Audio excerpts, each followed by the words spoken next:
Morning all. It's my first video of today, so I can say morning all. I want to talk about goaltenders. I want to talk about goaltenders because there's always that debate. And coming out of Colorado winning the Stanley Cup, the debate was, well, do you need a really good goaltender then? Because Darcy Kuemper, even though Darcy Kuemper had a very good season last year, there is still that discussion about, well, how much do you want to actually spend on a goaltender? There's too much risk. There is a lot of risk with goaltenders. I want to talk about the ones that are off to statistically really strong starts and the ones that are not off to really strong starts. There are some teams that are overcoming that. At least they're doing their best. And there are some teams that can't. And there are some teams being dragged up by their goaltending. Philadelphia is being dragged up by Carter Hart. He is 6-1-2 on the season, 941 save percentage, 2.09 goals against average. Because people ask for goals against average. You'll see it doesn't really tell you very much. $3.98 million is the cap hit until 2024, and he's a restricted free agent in 2024. So there's still control for the Flyers from there. Carter Hart, when he was drafted, was supposed to be what he is right now. And I would say at $3.98 million, they're getting a lot of value out of Carter Hart. Connor Hellebuck's right beneath him, 7-2-1 record for him with the Jets. I don't think the Jets are where they are without Hellebuck. 938 save percentage, his goals against at 1.98. That'll probably come up before the end of the year. It's rare for a goaltender to have a goals against average below 2 for a full season. Does happen, it's very rare. For Hellebuck, his cap hit $6.16 million until 2024. So, not this coming summer, but the summer after, they have to re-sign Hellebuck. With the numbers he's putting up, and with the fact that he clearly is their most valuable player, his asking price in 2024 could be kind of high. And he may very well be justified in asking for it. Ullmark, 10-1 record so far this year. The reason I'm wearing a Bruins jersey, Ullmark, 936 save percentage, 1.95 goals against average. His contract's worth $5 million a year until 2025. What's interesting is with this top 5, the highest paid is Hellebuck at $6.16 million. So there is something to be said about being prudent and smart when it comes to how you're spending cap money on a goaltender. We'll talk about that when we get over to this side. Sorokin, 6-4 record thus far with the Islanders, 936 save percentage for him as well. His goals against average 2.09. $4 million is the cap hit until 2024. That is an absolute bargain for Sorokin and for what he brings to the Oilers, or for the Oilers.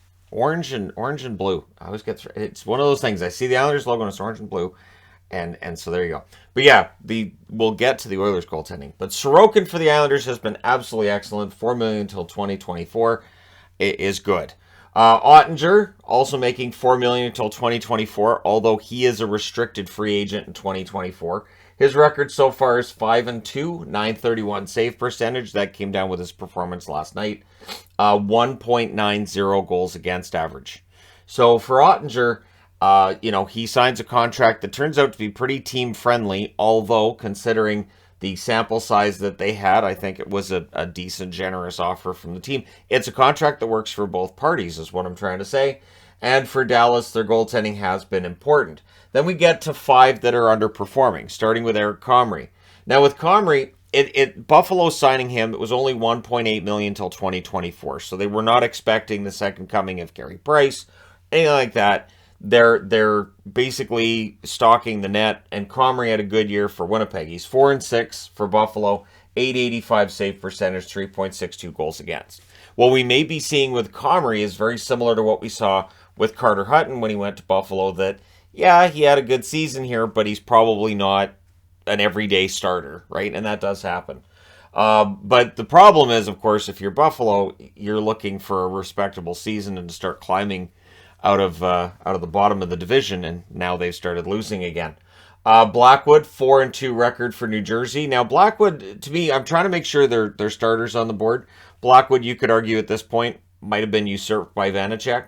But 4-2, 880 save percentage, 2.79 is the goals against average. So his goals against average is almost a full goal less than Comrie's, but his save percentage is lower. That's why I don't like using goals against average that much, because I don't think that tells you a lot about who's really playing well. The 4-2 record, the goals against average under 3 tells you they're protecting Blackwood pretty well. $2.8 million is the cap hit for Blackwood. He's a restricted free agent this coming summer. And unless his numbers get significantly better, well, he will likely get a raise on that $2.8 million. I don't think it's going to be that much. Demko, 1-7-2 record, 874 save percentage, 4.01 is the goals against. It's been a rough year for Demko. It has. $5 million is the cap hit till 2026. I don't think anybody's going to complain about his cap hit. If they've paid attention to Demko over the last few years, you'll know this is not what we're going to get from Demko later. But it is concerning, right? So for the Canucks who are not overspending on Demko, Demko underperforming is definitely contributing to this team's slow start.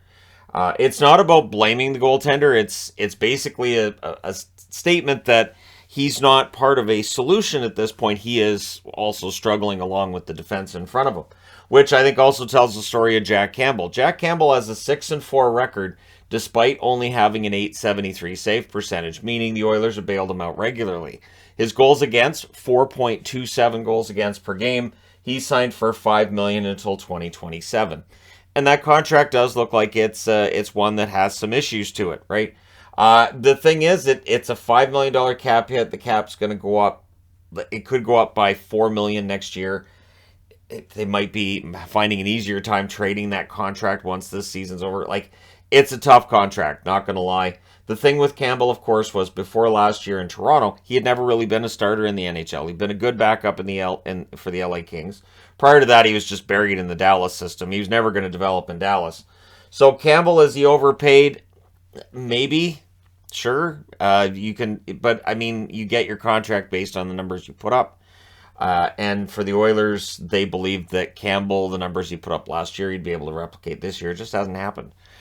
So, yeah, the argument that, well, a great goaltender isn't necessary to win a Stanley Cup, but goaltending that's below average can cost you a playoff spot. Elvis has had a rough start of things with Columbus. He may be getting replaced. Campbell might be getting replaced as well if Skinner keeps out playing him. Merzlikins, it's Korpisalo coming back for his job. Merzlikins 2-5 on the season, 863 save percentage, 4.82 goals against average. He signed for a long time too, though. $5.4 million is the cap hit until 2027. So again, subpar goaltending from guys that you're looking for more from can sink you. The interesting part is, outside of Comrie and Blackwood, who are signed to pretty, not cheap, but relatively okay deals, Demko, Campbell, Merzlikins, all making in the $5 million range. So these guys up here, outside of Hellebuck, all between $4 and $5 million, basically. So the goaltending, it's basically all the same money being spent, and some teams are getting a really good return on that money, and some teams are not to this point.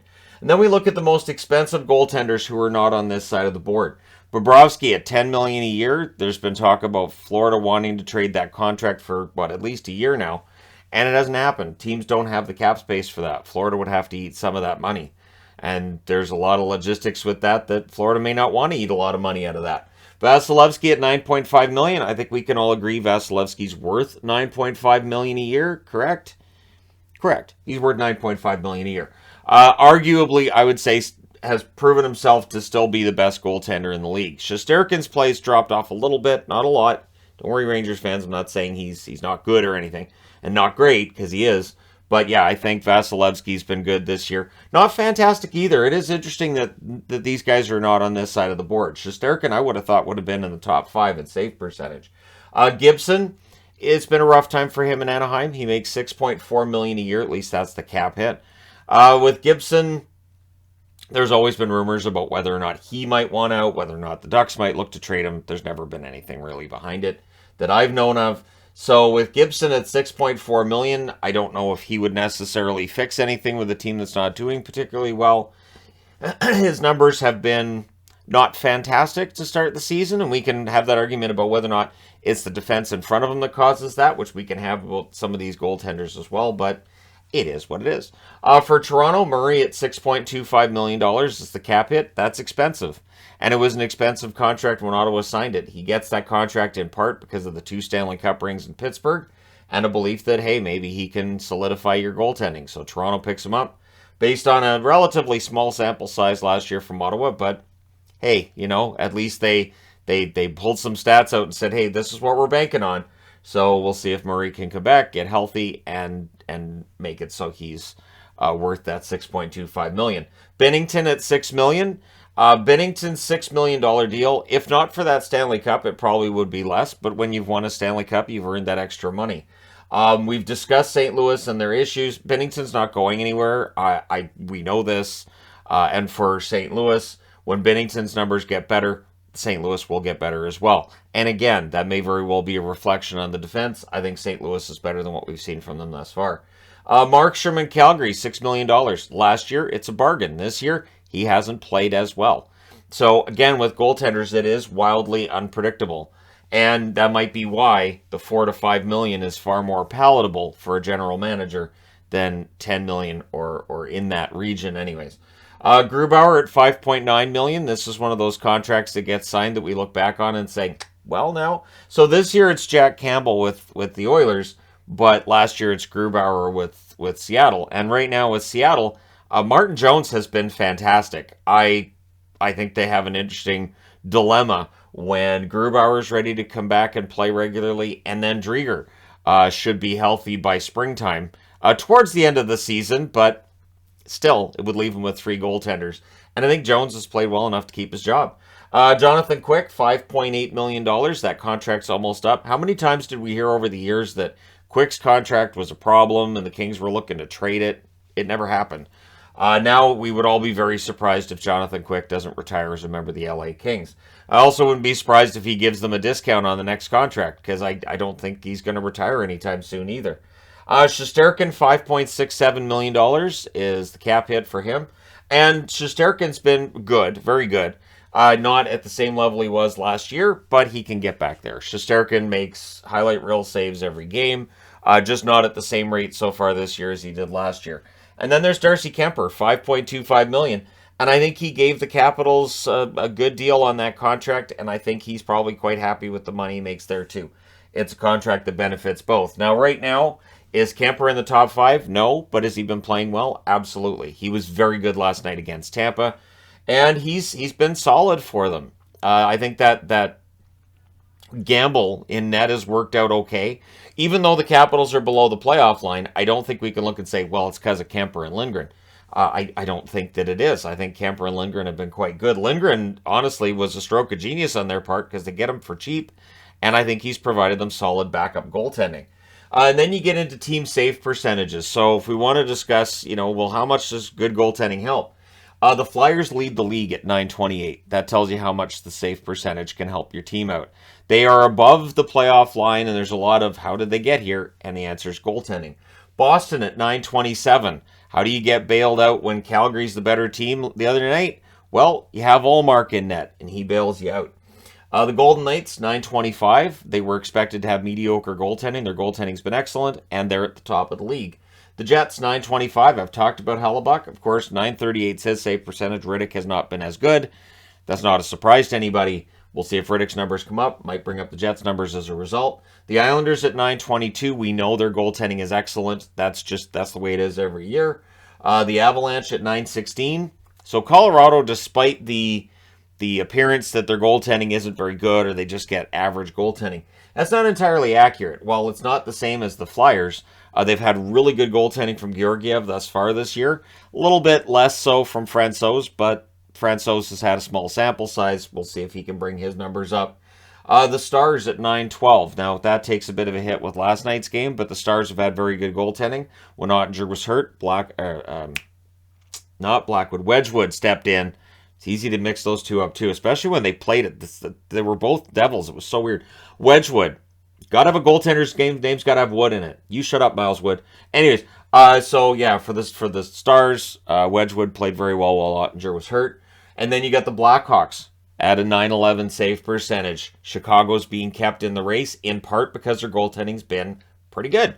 Soderblom has been quite the story for them, and Mrazek in his return looked pretty decent as well.